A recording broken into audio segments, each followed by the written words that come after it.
Ti invito prima di tutto pubblicamente di chiedere scusa per quello che hai detto su di me. Sugli altri non mi interessa, ma su di me... Cosa ho detto? No, su di me non hai chiesto scusa. Ma cosa ho detto su di me? Sai benissimo quello che hai scritto No, per i no, no, musulmani. no, io ho detto che in quella lista lì, Io sono il musulmano in questione. in quella lista lì si dice che il presidente, testuale, il presidente Chomsky dice, il candidato presidente Chomsky dice che Putin è come Hitler e poi parla della pace.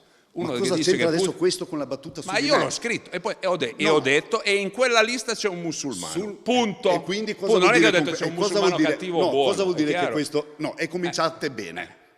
Ho detto che c'è nella quella lista C'è un lì, musulmano che sono io. c'è un musulmano che lo conosci proprio bene. da parte di Chomsky che parlava in un certo modo Lo agli conosci immigrati. bene quel musulmano, sì o no? Certo che lo conosco. Bravissimo, è non c'è questo che nessun mi ha dato problema. fastidio. E non ho nessun Ma problema. può darmi fastidio questo? Possibile, ma la politica è fatta anche di fastidi. No, di doppie facce, in questo caso.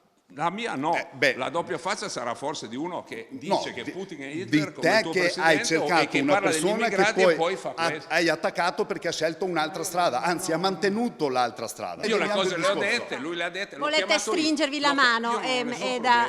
Allora, io stringo la mano solo se chiede scusa, se no... Ma io non chiedo scusa E allora non stringo la mano. No, chiedi scusa non ti al tuo stringo la mano. presidente. Tu lascia stare il mio presidente, siamo io e te. Se vuoi stringere la mano chiedi scusa, se no no.